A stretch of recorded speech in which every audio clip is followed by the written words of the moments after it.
오늘 작품 넷플릭스 시리즈 동궁입니다. 반응이 극과 극으로 갈리더라고요. 그런데 정작 저는 아주 재밌지도 않고 그렇다고 재미없지도 않은 굉장히 무난한 작품이라고 느꼈습니다. 사실 저는 드라마를 잘 안 보는 편입니다. 이번에도 무슨 큰 기대를 하고 튼 게 아니라 그냥 별 생각 없이 켰어요. 왓챠피디아에서 화제작이라길래 보고 싶어요만 눌러놨던 작품이었고 정확히 어떤 작품인지도 모르고 봤습니다. 그 상태에서 본 감상이라는 점 먼저 감안하고 들어주시면 좋겠습니다. 동궁이 어떤 작품인지 짧게 짚어볼게요. 2026년 7월 17일에 공개된 넷플릭스 오리지널 한국 드라마입니다. 연출은 최정규 감독, 극본은 권소라, 서재원 작가가 맡았습니다. 이야기는 이렇습니다. 귀의 세계를 넘나드는 능력을 가진 구천, 남주혁 배우가 맡았고요. 귀신의 소리를 듣는 생강, 노윤서 배우가 연기합니다. 이 두 사람이 왕의 부름을 받고 동궁에 깃든 저주를 파헤치는 이야기예요. 왕 역할은 조승우 배우입니다. 워낙 다양한 장르가 섞여 있는데 요약하면 조선을 배경으로 한 오컬트 테마 액션 판타지 정도로 보시면 될 것 같습니다. 8부작이고요. 한 회 46분에서 59분 사이, 전체를 다 합치면 6시간 43분입니다.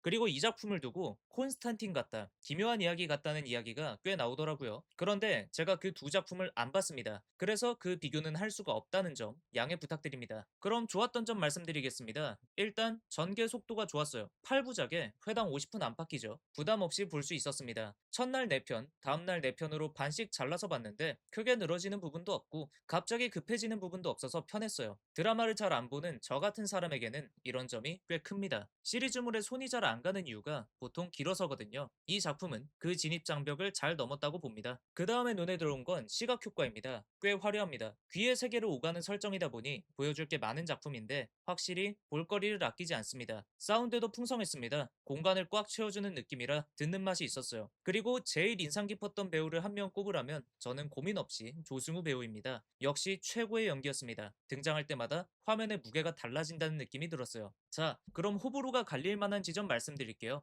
방금 시각 효과랑 사운드가 좋았다고 말씀드렸는데요. 화려하다는 것 자체는 아마 이견이 없을 겁니다. 하지만 그 화려함이 만들어내는 분위기는 반응이 좀 갈릴 것 같아요. 이 작품 특유의 결이 있습니다. 그게 저는 나쁘지 않았는데 사람마다 다르겠다는 생각은 보는 내내 들었습니다. 왜냐하면 조선시대가 배경인데 사극이라는 느낌이 생각보다 덜 들거든요. 대사, 톤, 분위기, 음악 등에서요. 전체적으로 사극의 느낌을 쫓기보다는 장르물의 분위기를 쫓는 쪽에 가깝다는 생각이 들었습니다. 애초에 이 작품이 조선 중에서 어느 시기인지를 명확하게 언급하지 않는 가상 사극이기도 하고요. 그래서 조선을 배경으로 한 액션 판타지에서 액션 판타지에 포커스를 두고 보시면 만족하실 수 있다고 생각하고 조선을 배경으로 한에 집중하시면 만족을 못 하실 수 있지 않을까? 라는 생각이 듭니다. 정통 사극의 무게감이나 시대의 공기 같은 걸 기대하고 들어가면 분명히 어긋나는 지점이 있어요. 완성도 문제라기보다는 애초에 방향성 자체가 다른 거라고 생각하긴 합니다. 스토리는 일단 저는 무난했다고 생각합니다. 꽤 흥미롭게 흘러가고 중간중간 반전을 넣어주는 것도 나쁘지 않았어요. 무엇보다 결말이 산으로 가지 않습니다. 요즘은 영화든 애니든 만화든 후반부에 힘이 빠지거나 갑자기 다른 이야기가 되어버리는 경우가 꽤 있잖아요. 한국만의 문제도 아니고 어느 나라 작품이든 마찬가지죠. 이 작품은 대단한 결말은 아니지만 버려놓은 건 마무리합니다. 끝까지 보고 나서 배신당했다는 느낌은 전혀 없었어요. 그리고 심파가 없습니다. 이 점은 좋게 봤어요. 사실 이런 소재는 마음만 먹으면 얼마든지 감정을 쥐어짜는 방향으로 갈 수 있는데 그쪽으로 가지 않습니다. 올리려고 멈춰서는 구간이 전혀 없어요. 덕분에 전개 속도에도 지장이 가지 않고요. 다만 이야기의 깊이를 따진다면 호불호가 갈릴 수 있는데요. 저는 무난하게 잘 봤다고 말씀드렸지만 그건 제가 아무 생각 없이 봤기 때문일 수도 있습니다. 서사의 깊이를 원하시는 분이나 설정과 세계관, 인물이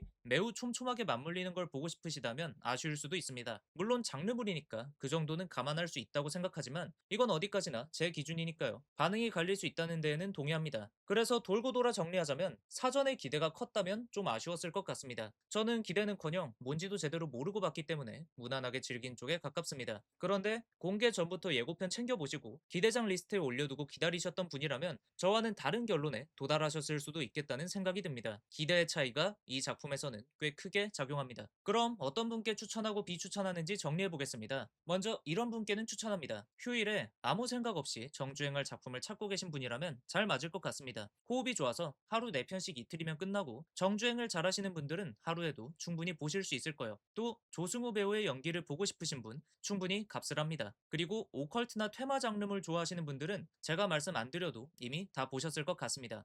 사운드 시스템 갖춰두신 분들은 꼭 그 환경에서 보세요. 말씀드렸듯 풍성합니다. 반대로 이런 분께는 비추천합니다. 정통 사극의 결과 무게감을 기대하시는 분, 시대의 공기를 느끼고 싶으신 분이라면 그런 종류의 작품은 아닙니다. 촘촘하게 쌓아올린 서사와 이야기의 깊이를 원하시는 분, 설정을 딥하게 파고들면서 보시는 걸 좋아하시는 분도 아쉬움이 남으실 수 있습니다. 그럼 어떤 마음으로 보시면 좋을까요? 잘 빠진 사극 한 편을 본다는 마음보다는 조선이라는 배경을 빌려온 장르물 하나를 가볍게 켠다는 마음으로 보시길 권합니다. 기대를 조금만 내려놓으면 러닝타임 금방 갑니다. 시간을 써서 볼 가치가 있느냐? 저는 있다고 봅니다. 다만 이거 하나 보려고 넷플릭스를 새로 결제할 필요까지는 없지 않을까라는 생각도 듭니다. 이미 구독 중이시라면 충분히 켜볼 만하다. 이 정도입니다. 제 시청 의향은 솔직히 처음부터 다시 정주행할 생각은 없습니다. 그 시간에 아직 안 본 다른 작품 보는 게 낫겠다는 생각이 듭니다. 다만 속편이 나온다면 그건 볼 것 같습니다. 여러분은 동궁 어떻게 보셨나요? 댓글 남겨주시면 함께 이야기 나누는 재미가 있을 것 같습니다. 감사합니다.